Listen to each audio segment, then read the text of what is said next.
de, de vendedor ambulante? ¿De alguna vez les ha tocado por alguna razón comprarse una caja de chicles en un puesto de vendedor ambulante? ¿Qué es lo que dice el colombiano típico cuando uno le pregunta algo?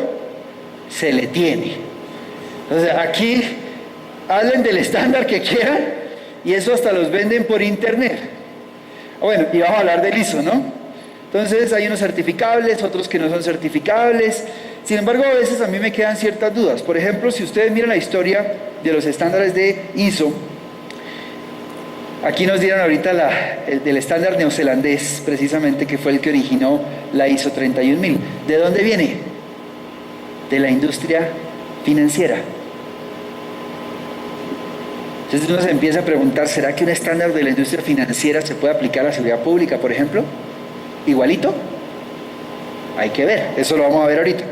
¿Será que un estándar de la industria de alimentos o los medicamentos se puede trasladar a la seguridad privada? ¿O más a la seguridad privada que monitorea la seguridad pública? Que es otra cosa.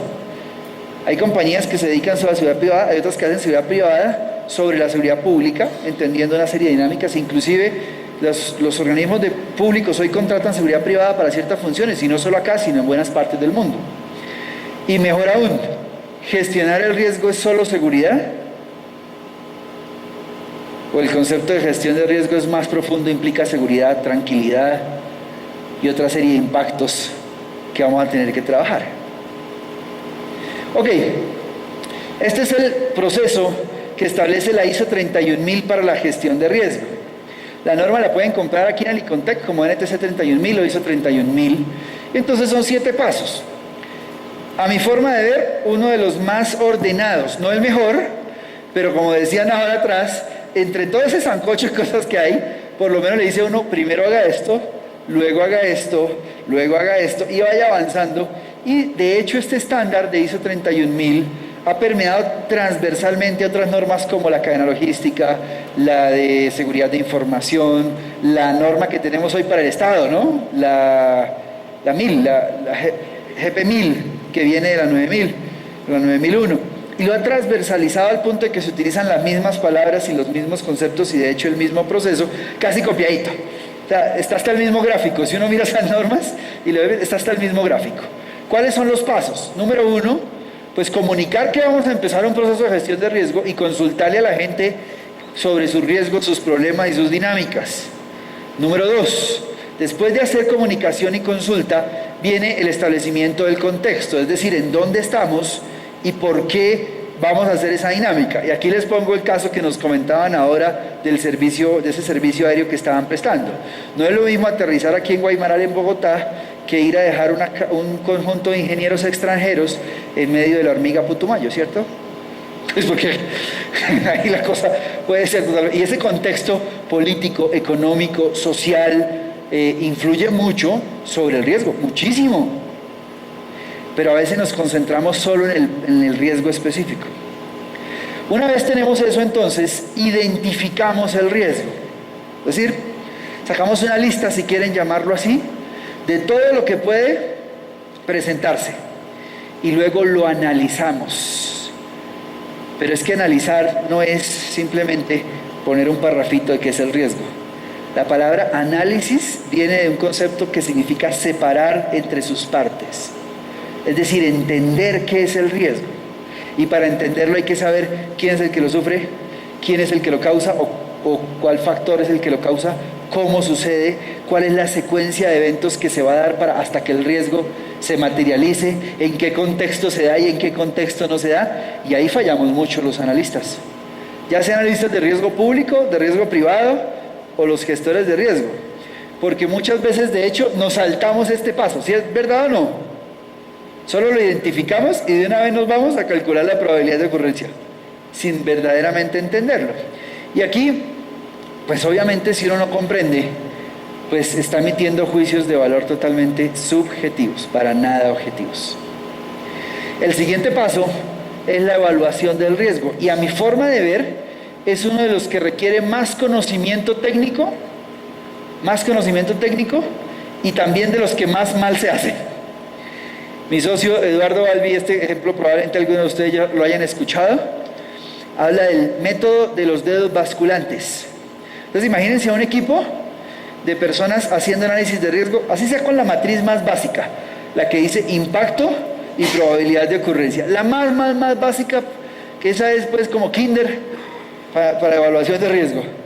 Entonces el equipo reunido dice, venga, ¿cómo calificamos la probabilidad de ocurrencia de un robo en nuestra compañía?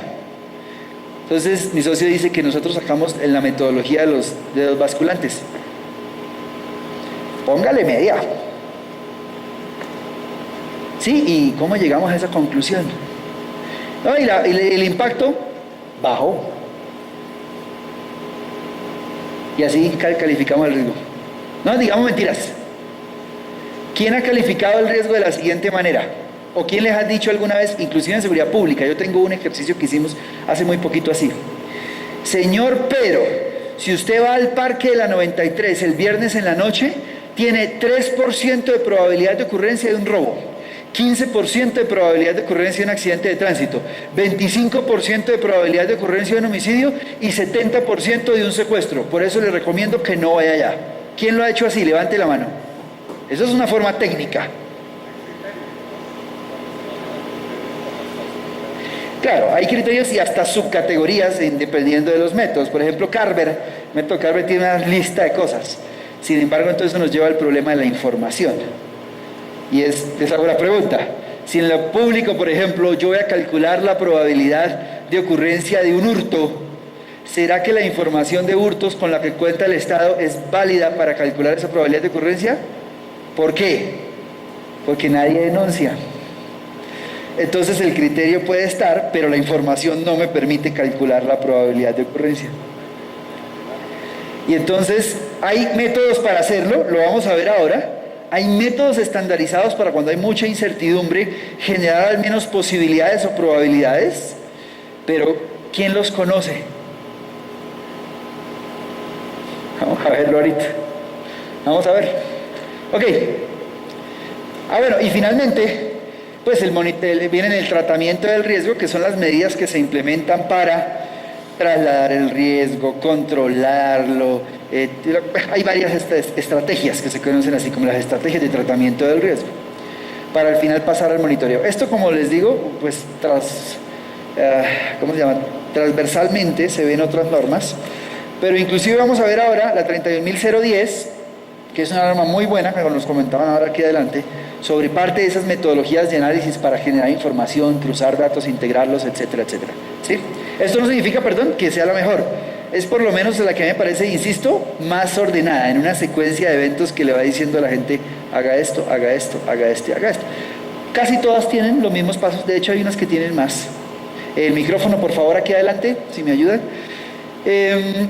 Sin embargo, es un proceso relativamente sensato para gestionar riesgo. Por ejemplo, muchas veces se gestiona el riesgo desde una oficina solito, una persona haciendo el plan de seguridad de toda una organización, y se le olvidó el primer paso, comunicar y consulta. Y no hay nadie tan inteligente para que desde un escritorio entienda los riesgos de 500 o de 1500 personas. Entonces, ese primer paso, por ejemplo, que solo está en esta norma así de específico como un paso, a mí me parece que es fundamental. Porque o si no, pues imagínense a alguien haciendo el plan de seguridad de Bogotá desde un escritorio allá calladito, solito.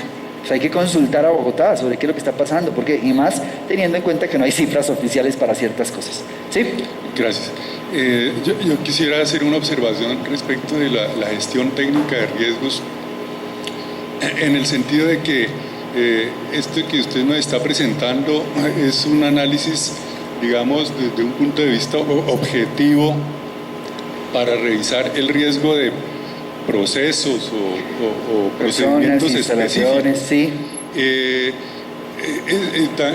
Considero que sería bueno complementar esto que usted está diciendo con el hecho de que hay otra posibilidad de analizar riesgos, que es a través de los sujetos, por ejemplo. Sí, actores, se conoce, y lo vamos a ver ahora. Vamos a ir ya a verla, gracias. Porque lo que le estoy planteando es lo más general y lo que debería ocurrir, al menos en lo que se llama en filosofía los mínimos. Esto es lo mínimo que deberíamos hacer, lo mínimo. Ahora, si yo levanto la mano y les digo, ¿quién está haciendo mínimo esto? Nos asustamos, entonces mejor no hagamos ese ejercicio. Ahora, las metodologías de análisis de actores o de sujetos, como las está planteando, las vamos a ver aquí como una específica de metodología de análisis de riesgo, porque hay muchas, y de hecho hoy vamos a ver 4 hacia el final del ejercicio, especialmente complementan y solucionan ese problema de la ausencia de información o la falta de estándares. Pero sí, gracias, lo vamos a ver ahora. Vamos, no ya, pero vamos a verlo hacia el final de la mañana. Gracias. Bueno, entonces vamos a los vacíos de esos sistemas convencionales. Y aquí es donde quiero ser más respetuoso, pero también ser mucho más claro. Primero, ¿quién me cuenta, con toda honestidad y con toda experiencia, después de aplicar estos, cualquiera de esos estándares, normas de calidad o prácticas o normas jurídicas, como en el caso, por ejemplo, del operador jurídico, el operador económico autorizado? ¿Quién me cuenta realmente cuáles son los vacíos de esas metodologías? ¿Algún voluntario? Que haya dicho, oiga, yo he aplicado esto 10 veces y aquí hay algo que no me cuadra. Esto no funciona por este lado.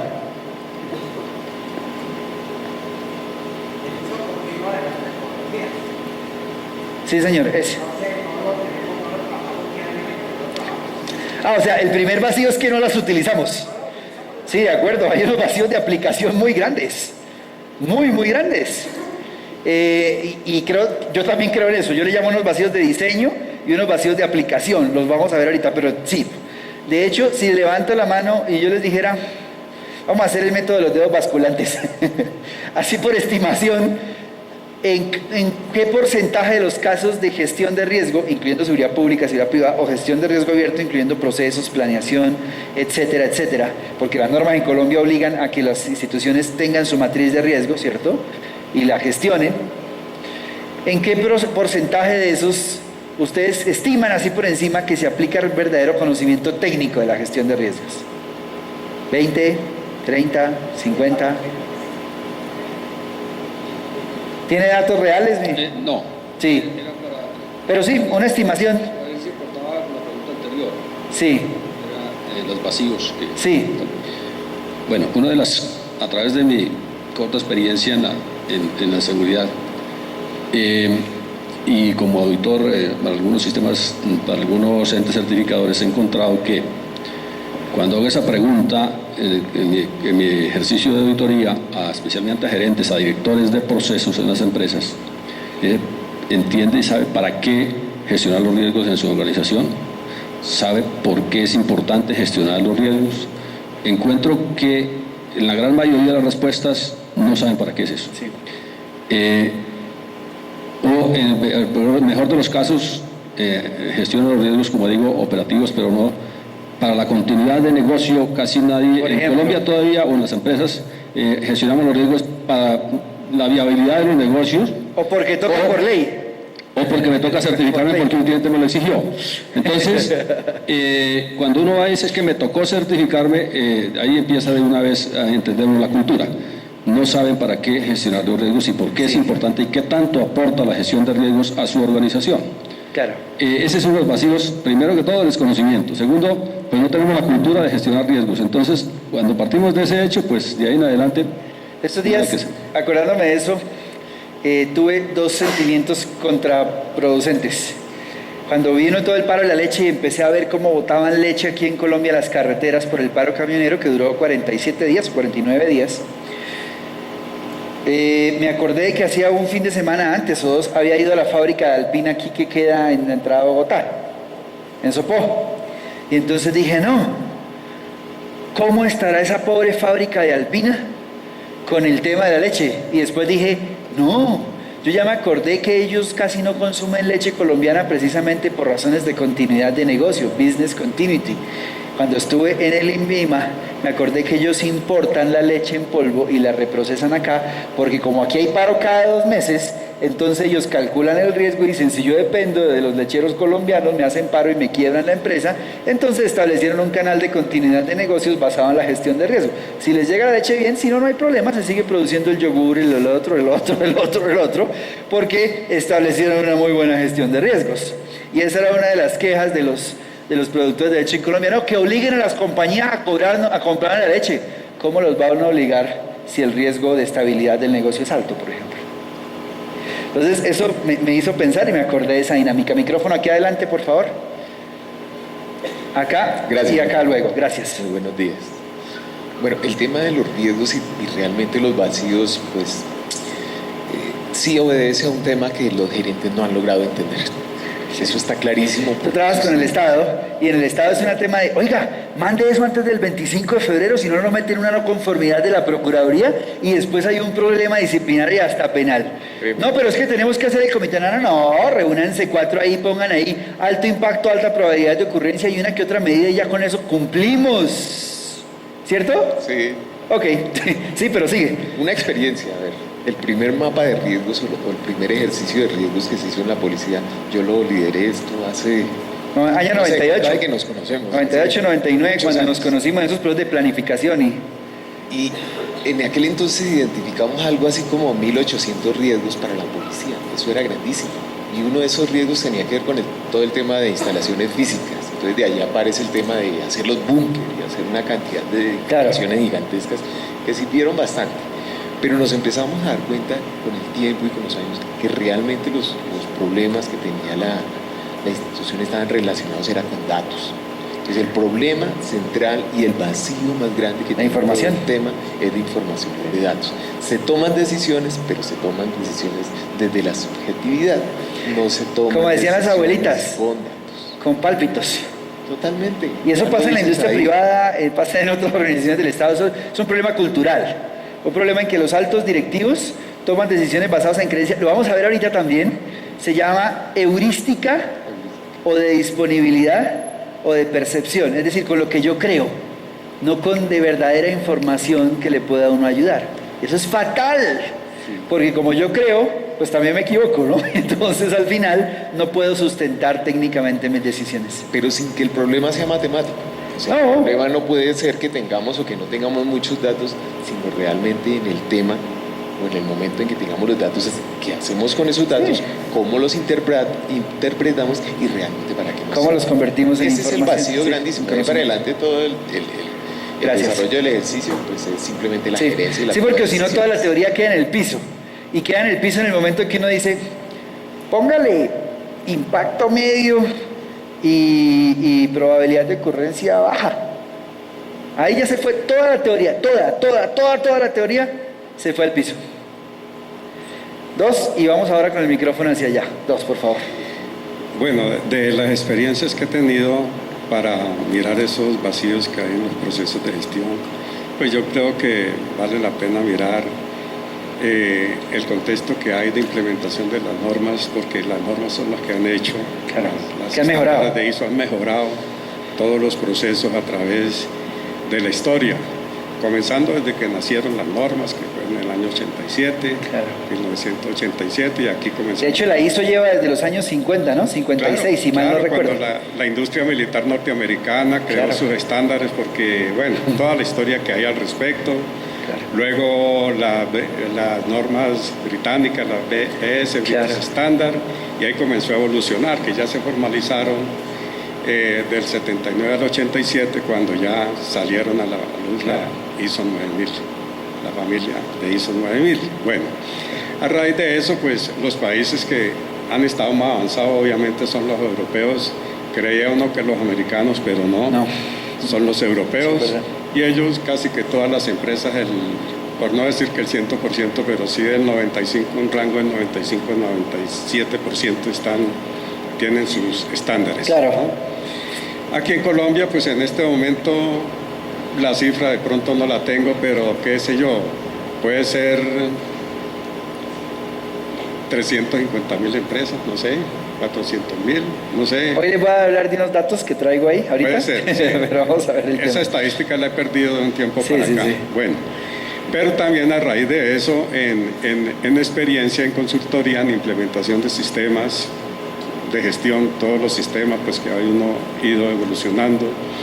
Entonces también ahí uno puede ver que ahí, trabajando en sectores de gobierno, sector público, sector privado, sector petrolero, que comienzan a manejarse los estándares, digamos. Claro, mucho. OSAS, el RUC, que se maneja el sector petrolero. Sí. Entonces se tienen que hacer todo lo que es la parte de peligros, gestión del riesgo, planes de emergencia que implica también análisis de vulnerabilidad, y ahí se manejan también los riesgos.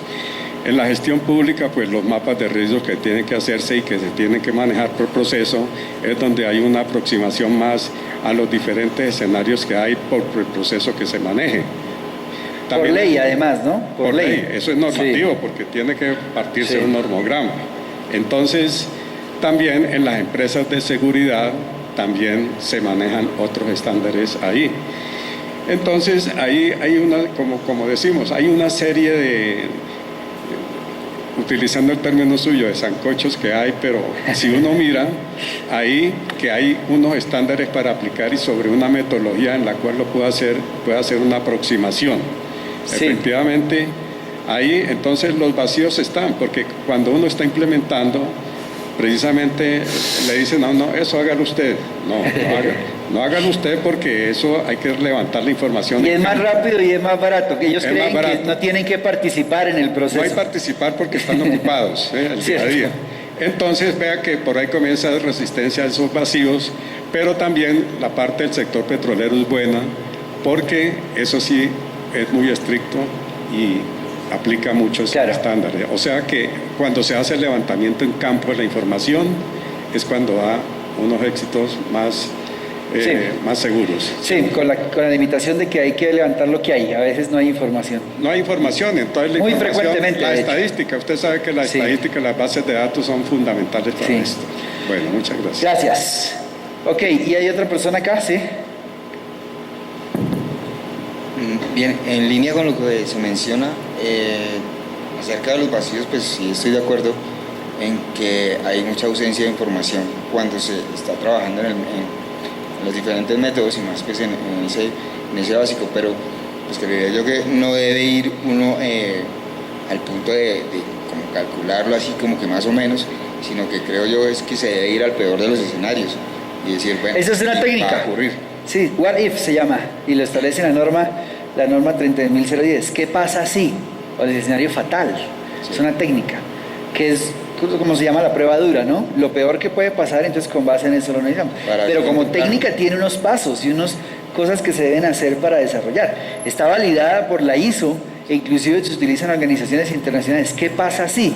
Es lo mismo que yo les decía cuando les comentaba que entreno analistas y les digo, piensen en lo posible, lo imposible y en lo impensable, en lo que nunca nadie ha pensado, porque si pasa eso, podría generarse un problema crítico.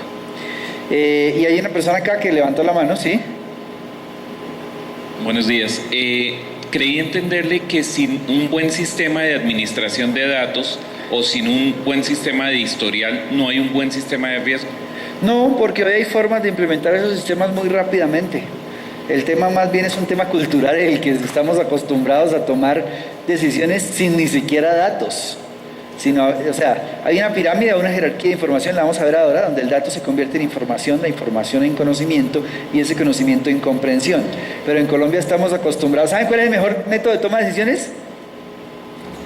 Hágale, ¿es cierto? O decimos, a la de Dios. Entonces nos sentamos, nos reunimos y decimos, hágale, sin datos, sin información, sin conocimiento y menos con comprensión de lo que está ocurriendo. Asumimos una serie de riesgos locos a veces. Alguien acaba de levantar la mano acá. Perdón que lleguemos al micrófono por lo de la grabación que estamos haciendo arriba. Listo, gracias, ya. Sí, yo considero que hay dos vacíos fuertes en estos procesos de gestión, y uno es la falta de transversalización a todo el personal. Sí. Para mí es importante, casi como si se tuviera un idioma en la empresa. Todos debemos tener claro desde la entrada hasta el último piso de la empresa Por eso a mí me gusta de la 31.000 que lo primero que uno hace es comunicar que va a haber un proceso de gestión de riesgo y consultarle a la gente para incluirla. Otras normas no son tan claras en eso de incluir a toda la gente en esa dinámica, u otros estándares, ¿no? Pero de pronto un poco más que comunicar es apropiar la norma por parte de todos, porque a veces se deja sencillamente en manos de 3, 5 o X personas que... Bueno, digamos mentiras. A eso. En el departamento encargado del tema, Sí. si es planeación, si es seguridad, seguridad, y si no hay nadie y toca cumplirlo, oiga, ¿quién está como medio desocupado? Llame a Pero a que haga eso y llene el formato, porque es un formato. Entonces dice riesgos, alta probabilidad de ocurrencia, impacto, medida de mitigación y un plan de trabajo. Y entonces, pues como ya se hizo tan fácil, pues cualquiera llena el formato y se cumple. O sea, se cumple la norma, ya no tenemos una no conformidad en el Estado, o se cumplió el planteamiento general, y mientras no pase nada, todo está bien. Pero cuando pasa y el primer riesgo se materializa, empieza a mirar, bueno, ¿quién era el encargado de esto?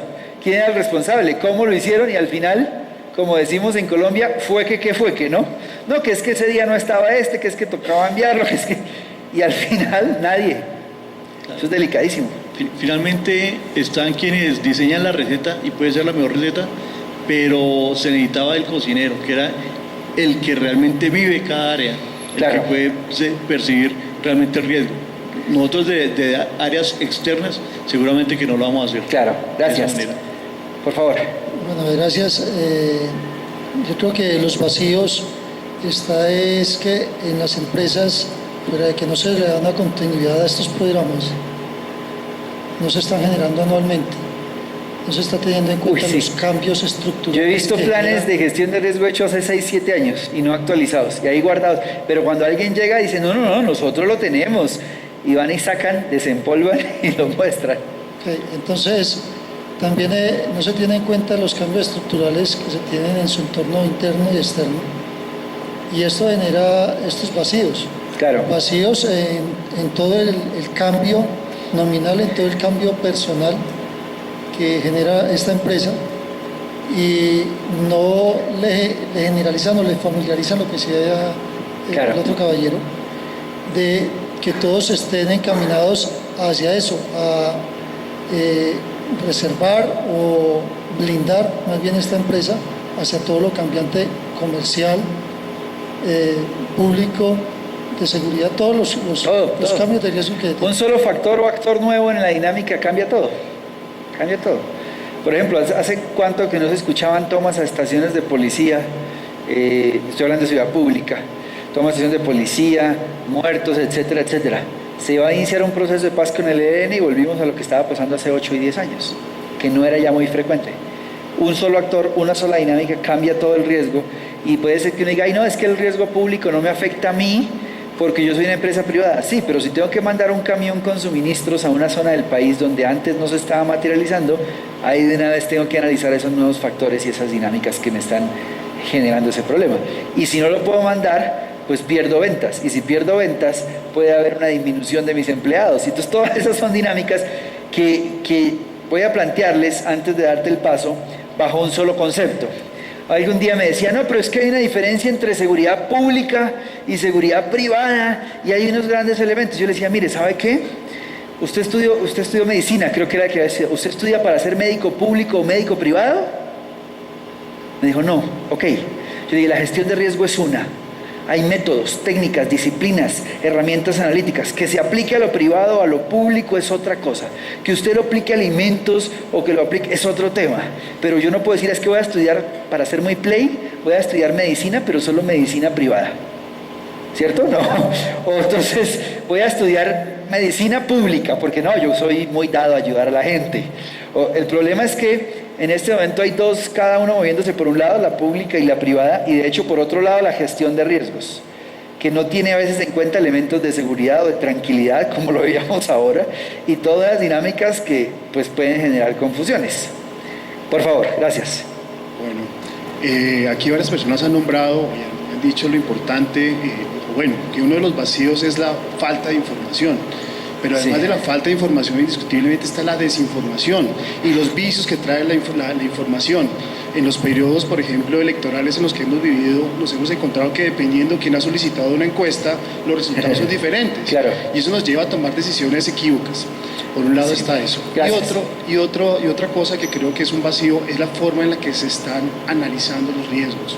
Es decir, uno encuentra compañías, organizaciones que creen que el análisis de un riesgo es la interpretación de unas cifras. Sí, es sí. decir, terminan diciendo lo mismo que dice una gráfica. Y realmente... Y eso técnicamente ni siquiera sin análisis, sería tratamiento de datos, que ayudaría más que el análisis, ayudaría al establecimiento de la probabilidad de ocurrencia, más que el análisis puro, o sea, la comprensión específica del fenómeno. Vamos a verlo ya.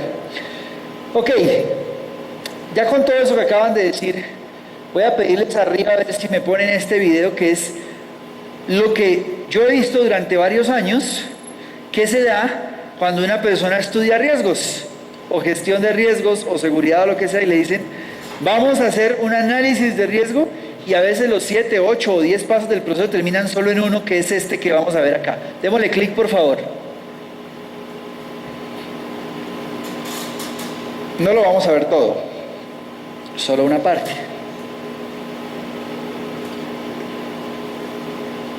Creo que falló la conexión. ¿Está cargando? Bueno, mientras carga, ¿qué he visto yo? Y como digo, soy muy respetuoso, pero soy muy claro. Lo que he visto es que todo este proceso de gestión de riesgos termina en una sola hojita, en un formatico que alguien llena en una organización. Ya, y no nos digamos mentiras. Y el formatico dice más o menos lo siguiente, como les decía ahorita, 5 o 6 columnas. 1. En este tercer video nos vamos a encargar de ver cómo se hace la evaluación. Sí, pongámosle pausa por ahora, por favor. Pongámosle pausa. Entonces, un formatico que dice riesgo, supuestamente con eso ya se identificó el riesgo. Luego dice causa, y supuestamente con eso ya se hace el análisis. Sin embargo, no solo hay que hacer análisis de causas y efectos. Luego dice probabilidad de ocurrencia. Luego dice impacto. Luego dice medida de mitigación. Y al final, algunas acciones, un cronograma o un responsable de hacer algo. Y todo el proceso, entonces yo les hago una pregunta. Si nosotros somos profesionales de la gestión de riesgos, profesionales de la seguridad pública, profesionales de la seguridad privada, ¿será que un médico podría resumir toda su profesión que se basa en una ciencia en una hojita? ¿Y nosotros podemos resumir toda nuestra profesión en esa sola hojita? Pregunta, ¿quién cree?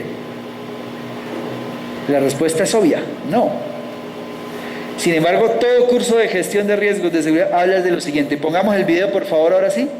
Habla de lo siguiente y ahí se concentra todo. Mírenlo porque es un caso real que se está presentando. Gracias. Encargar de ver cómo se hace la evaluación adecuada del riesgo. Como ustedes se pueden dar cuenta, es la parte que nos hace falta de la matriz. Dice, la evaluación del riesgo tiene que tener en cuenta el nivel de eficiencia, el nivel de exposición para calcular el nivel de probabilidad. Miren que el nivel de probabilidad es igual al nivel de eficiencia por el nivel de exposición. Entonces vamos a ver qué es el nivel de eficiencia. Aquí en estas diapositivas les tengo pues más fácil las tablas que están en la misma GTC 45, pero más arribita se las tengo aquí ya ordenaditas. Allá también están ordenadas, pero aquí ya las tengo como más grande para no estar subiendo y bajando de la matriz. Bueno, entonces el nivel de eficiencia, vean que no es más que mide, por ejemplo, consecuencias, ¿sí? Mide la consecuencia y mide sobre todo el nivel de eficacia del conjunto de medidas preventivas existentes.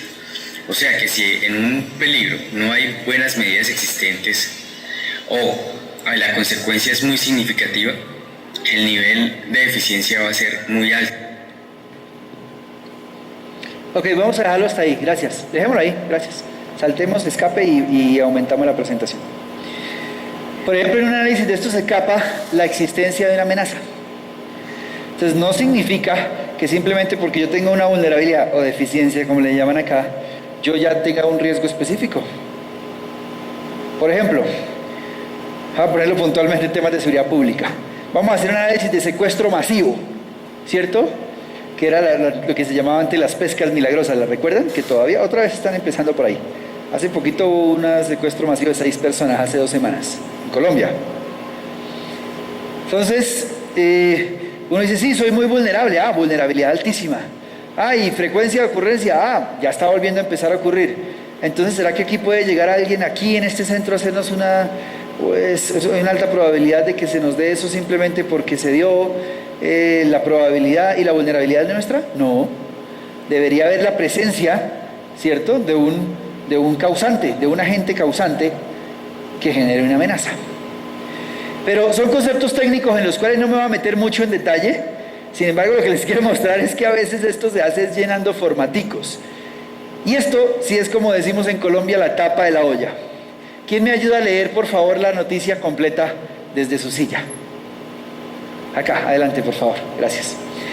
Se supone que, por ejemplo, una compañía de seguridad que casi todas están certificadas con estándares de seguridad, eso uno mira a las compañías y tienen 5 estándares, NTC, no sé qué, el otro, no voy a, para no decir nada, pero miren lo que pasa. ¿Me ayudas a leer, por favor? Roban a empresa de seguridad. Ya imagínense el título, roban a empresa de seguridad. Sigue. 4 individuos que ingresaron con los rostros cubiertos robaron este lunes a las 11:30 de la noche 12 pistolas 9 milímetros de las instalaciones de la empresa de seguridad Golan, situada en Romoser de Pava, San José. Bueno, puse un caso de Costa Rica para no herir susceptibilidades, ¿no? Ahí se que hubiera puesto un caso y alguien estaba sentado acá, ¿no? Pero esto también pasa en nuestro país. Sigamos. Los ladrones, quienes portaban armas de grueso calibre, sorprendieron a 2 vigilantes del lugar. A uno de ellos lo amarraron y amordazaron y al otro lo golpearon a puñetazos y patadas. Este hombre, debido a los golpes, necesitó atención médica, informó el organismo de investigación judicial. Ok, ¿qué piensan de este caso?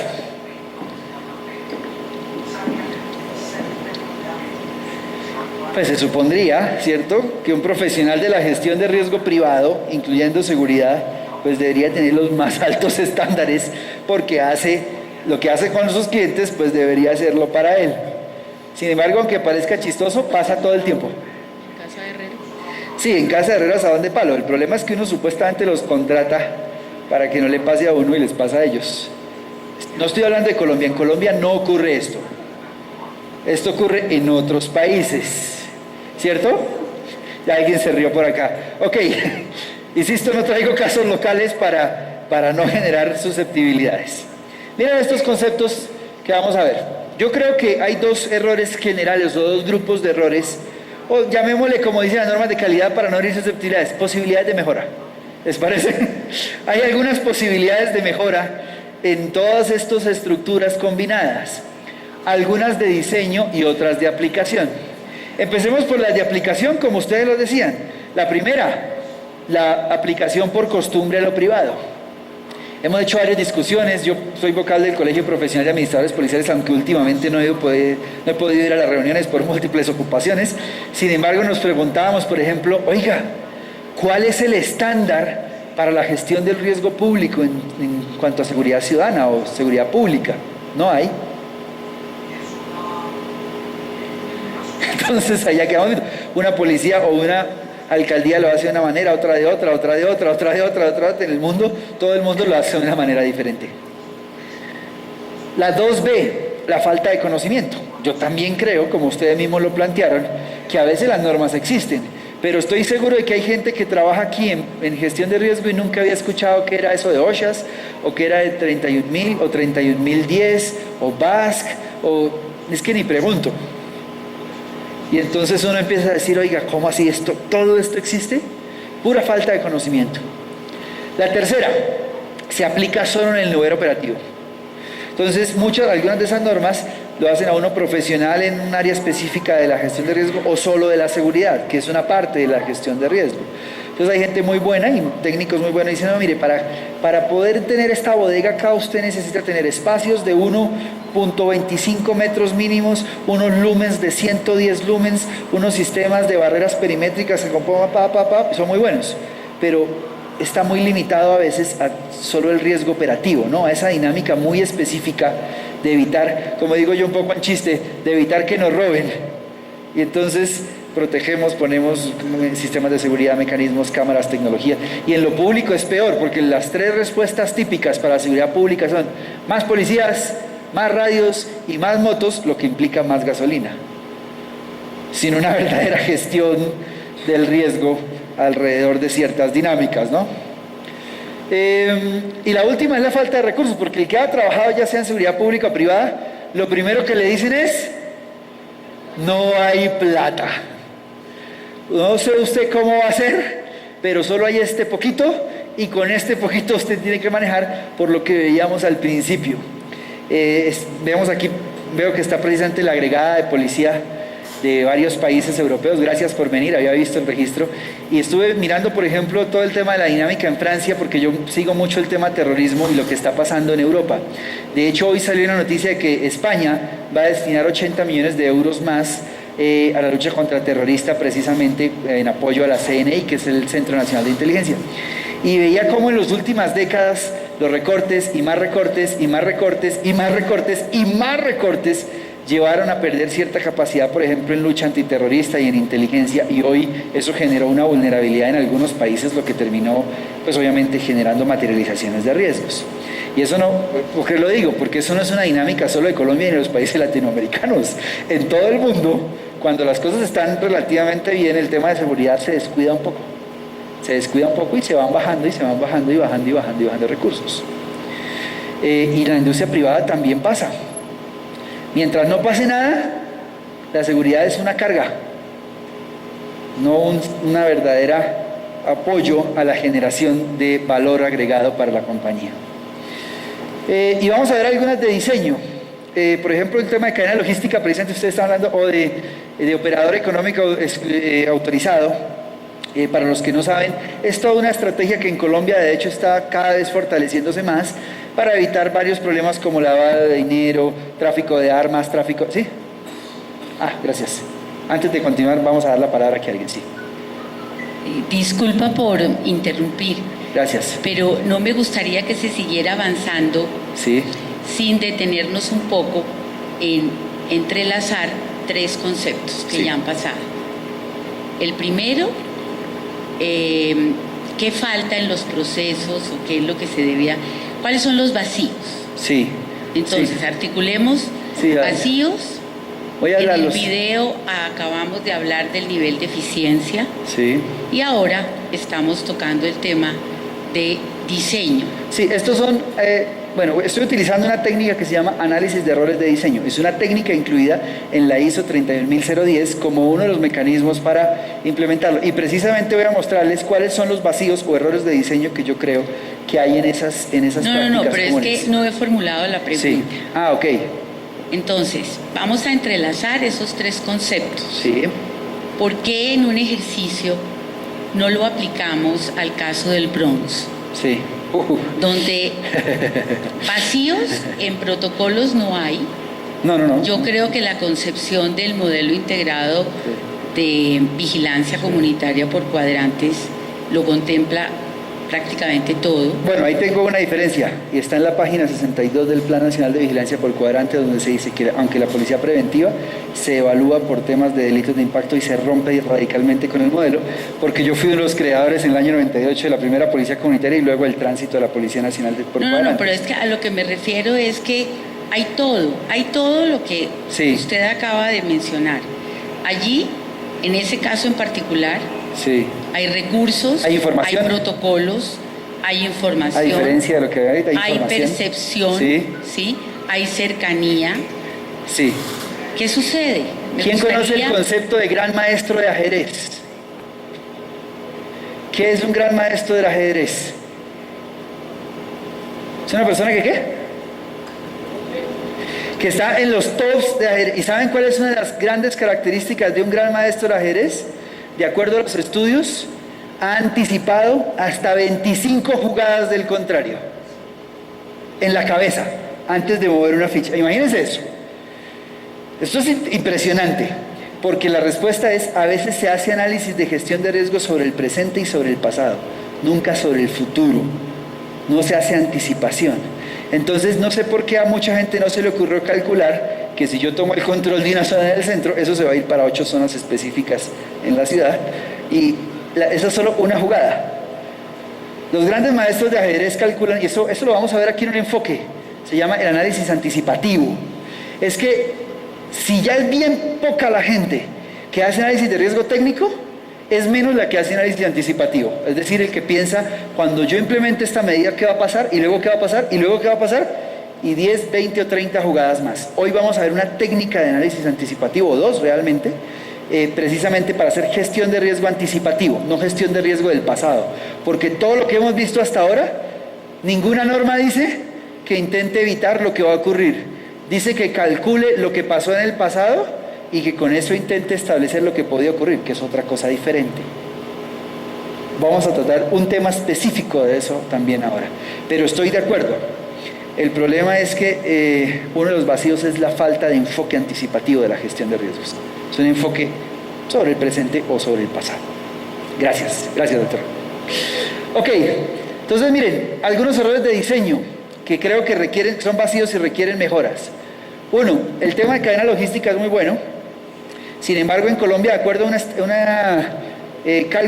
estimación de hace 2 meses, en Colombia hay 1.2 millones de empresas y se cree que puede haber 2.5 millones de las que o no son formales o están trabajando pero no han activado sus cámaras de comercio y cosas por el estilo. ¿Sabes cuántas empresas también hasta hace 3 meses, lo saben, exportan realmente? 10.000. Es decir, que el enfoque es muy bueno, pero cubre, y aunque todo no se cubre solo para exportación, porque la cadena logística podría incluir también dinámicas internas, principalmente se ha tomado para temas de exportación por ahora, por lo que es muy nuevo, es decir, que se cubre el 0.8% solo de las empresas, sin tener en cuenta gestión de riesgo en el Estado, por ejemplo. Esto es un dato duro, un dato pues que no se puede rebatir. Entonces, por ejemplo, ese enfoque cubre, digamos que redondeando al 1% de las personas que necesitan gestionar riesgos. Segundo enfoque, de estas 10.000 empresas en Colombia se supone que casi el 80 al 85 son pequeñas y medianas empresas. De hecho hay muchos artículos de revista Semana, Poder, Dinero, etcétera, etcétera, que dicen que el país se moviliza por la pequeña y mediana empresa, no por la gran empresa. Entonces calculen que de esos 1.2 millones, redondeámoslo entre los que dicen que 1.2 y 2 millones de empresas, el 80% son pequeñas y medianas empresas. Es decir, 1.600.000 probablemente no tengan ni siquiera recursos para implementar un sistema de gestión de riesgos, pues porque son la empresa familiar, la que tiene 5 empleados, la que tiene 50 empleados, entonces quedan 400.000 organizaciones privadas. ¿Y cuántas instituciones tiene el Estado? Por ahí estos días estaba viendo una propaganda de una niña que le pregunta a la mamá, ¿qué es lo que hace la Contraloría, no la Contraloría, sino la Tesorería General del Estado? Y le dice, controlar las tantas instituciones que hay en el Estado. ¿Alguien recuerda más o menos el dato? No lo han visto, yo tampoco, por eso lo pregunto, pero era algo así como 1.700 instituciones estatales.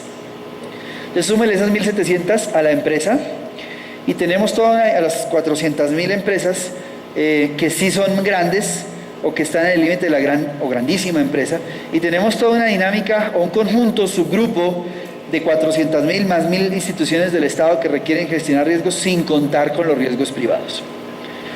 El problema es que solo de esas, la mayoría de proveedores hoy en el mercado hacen gestión de riesgos sobre el riesgo físico. También un problema gravísimo.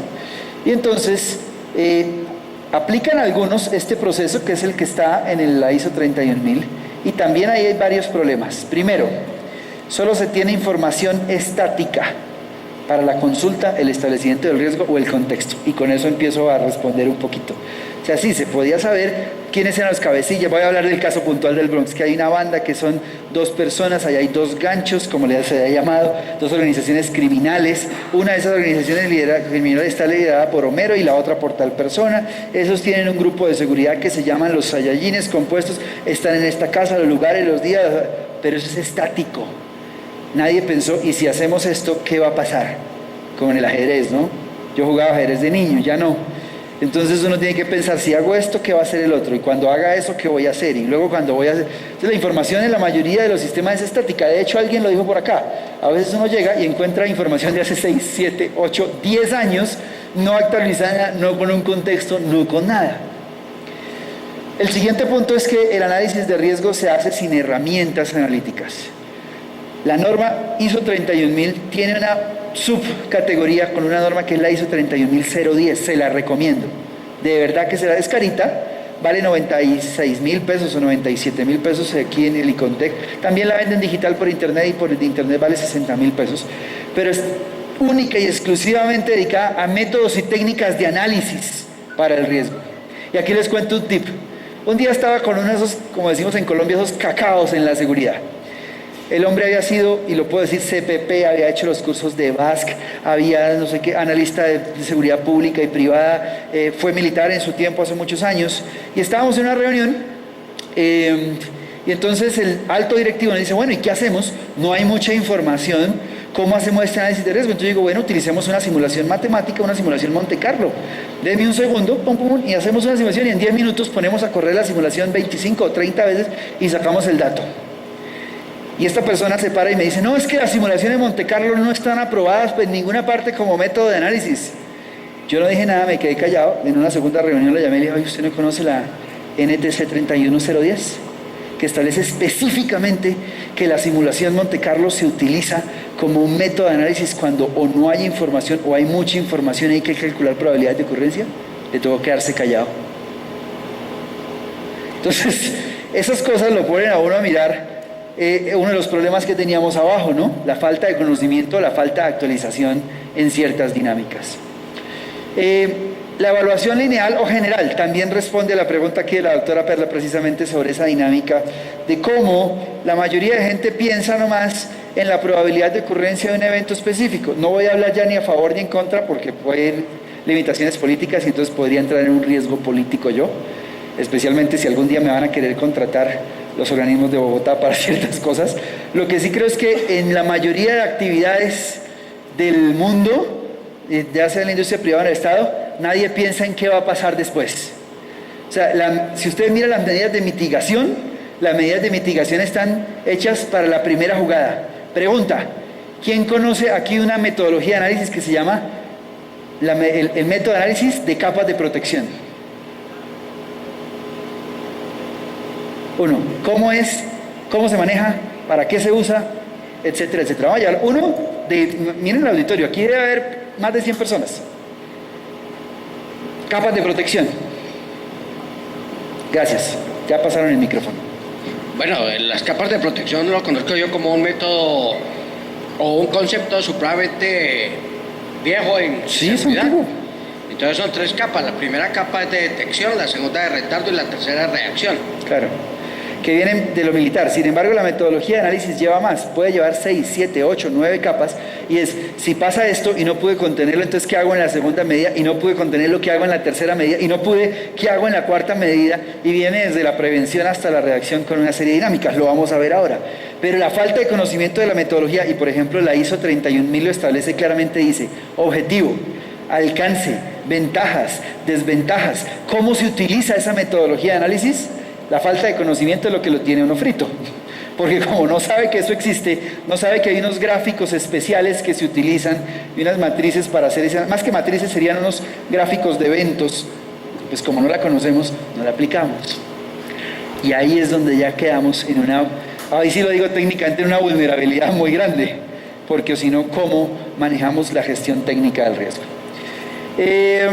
Y la última, y a esa sí es perfecta para el caso de Bronx que me acaban de decir, no tienen elementos de anticipación específica como los de inteligencia o anticipación estratégica, es decir, no juegan al ajedrez con el riesgo, creen que el riesgo es una foto, voy a utilizar una analogía, y no un juego de ajedrez, y el riesgo es un juego de ajedrez, no es una imagen estática en la que yo ya hago algo y ya va a pasar. Para las personas que han trabajado en este tipo de dinámicas saben que hay un concepto que se conoce como mutación. Y mutación es que yo hago algo y la amenaza cambia. Vuelvo a hacer algo y la amenaza vuelve a cambiar. Y lo único que hay claro es el concepto de mutación en gestión de riesgos. Sin embargo, no he visto el primer plan de riesgos que no sea una fotografía. O sea, que tenga en cuenta 3, 4, 5, 6, 7 jugadas de la amenaza y del actor o del factor, como decíamos acá, del actor específico. Hoy vamos a ver algunas de esas dinámicas específicas. Ok, Y este es el sistema más convencional de todos. El que haya hecho gestión de riesgos sin esa tablita, mejor, ahí sí no ha hecho nada. No ha hecho nada, porque este es el kinder de la gestión de riesgos. Alguien acá necesita, por favor, el micrófono. Mientras vamos hablando, se las explico entonces. Esto tiene sus variantes, ¿no? Hay matrices de 2 dimensiones, matrices de 3 dimensiones, matrices de 4 dimensiones, sistemas como Carver que tiene más y bueno. Pero digamos que esta es la base, el arquetipo del concepto fundamental para hacer lo que algunos llaman evaluación, otros llaman calificación de riesgo. Es decir, las consecuencias, aquí le llamamos en Colombia mucho el impacto y la probabilidad de ocurrencia, o también le llaman la frecuencia de ocurrencia. Y con eso se establecen 3 niveles, alto, medio y bajo. Y supuestamente con eso, como una fotografía, más que como un juego de ajedrez, supuestamente con eso uno dice, bueno, entonces todos mis recursos los voy a concentrar en el riesgo casi seguro con impacto catastrófico mayor. Y al resto, pues si hay plata le hacemos algo. ¿Cierto? Así es. Ok, aquí hay una intervención. Gracias. Y lo más crítico de este sistema convencional es que ese es el que conoce la alta dirección. Sí. Y para cambiarle ese sistema o ese modo convencional de ver la seguridad en este cuadro, es tremendo cambiar esa cultura. Bueno, lo digo peor, es que esto es lo que se enseña en especializaciones, maestrías de alta gerencia, etcétera, etcétera, y además lo enseñan mal, porque dicen que es el método Mosler, y este no es Mosler. Mosler tiene unas fórmulas matemáticas que requieren más información y más procesamiento de datos para llegar a la probabilidad de ocurrencia. Continúa, por favor. Y no sé si de pronto hay espacio para comentar en un minuto una experiencia con este cuadro. ¿De una vez? Había, bueno, voy a comentar el caso y después cuento el final qué pasó con esa persona. Un ingeniero eléctrico que fue teniente del ejército y trabajaba en recuperación de energía. Sí. El tipo era bastante, digámoslo, como lo conocemos nosotros, frentero en los casos. Había estado amenazado 3 o 4 veces en la empresa en diferentes épocas. Y siempre mandaban a hacer este cuadrito convencional sobre el análisis de riesgo. Bueno, para los que no saben, James trabaja con energía eléctrica, una de las grandes comercializadoras y transportadoras de energía, que cubre además toda la costa Caribe y una parte del centro aquí del país. Así es. Entonces, por eso está hablando de una dinámica de generación, transporte y distribución y comercialización de energía eléctrica, que ustedes saben que la costa además es bien complicada, ¿no? Ok. Bueno, entonces resulta que el año pasado se presentó un nuevo caso de amenaza contra esta persona. Sí. Y Recursos Humanos, para tomar decisiones, área de security, por favor haga el estudio de seguridad, pero no se puede cambiar de esto porque... No hizo todo el estudio completo, hizo solo el cálculo de probabilidad de ocurrencia basada en una matriz fundamental. Entonces aquí mirábamos algo que es qué es lo que quieren escuchar o qué es lo que quieren que uno diga y no qué es lo que realmente pasa. Claro. Cuando se hizo este cuadrito, pues realmente el tipo tenía o que reubicarlo, o que tenía que pasar algo diferente, tenía que salirse él de ese trabajo. Estaba totalmente todo en rojo. Sí. Ya el rojo no le cabe. Todo por todos lados está en rojo. Sí. En Recursos Humanos dijeron, no podemos que ustedes nos pasen. No podemos aceptar ese concepto técnico. Miren, ¿qué tal que uno le dijera a un médico eso? No, eso es lo que usted me acaba de decir, no. Usted no, yo más bien hago otra cosa. Terminal. No me diga eso porque me mata. Sí.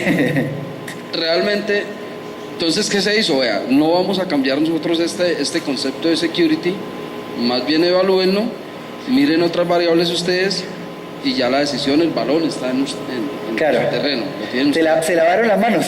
Exactamente, tocó de esa manera, se lavaron las manos. Conclusión, ¿qué pasó con este ingeniero? Lo mataron. La noticia salió a nivel nacional, lo mataron al mes de haber hecho este cuadrito y ahí sí empezaron a los...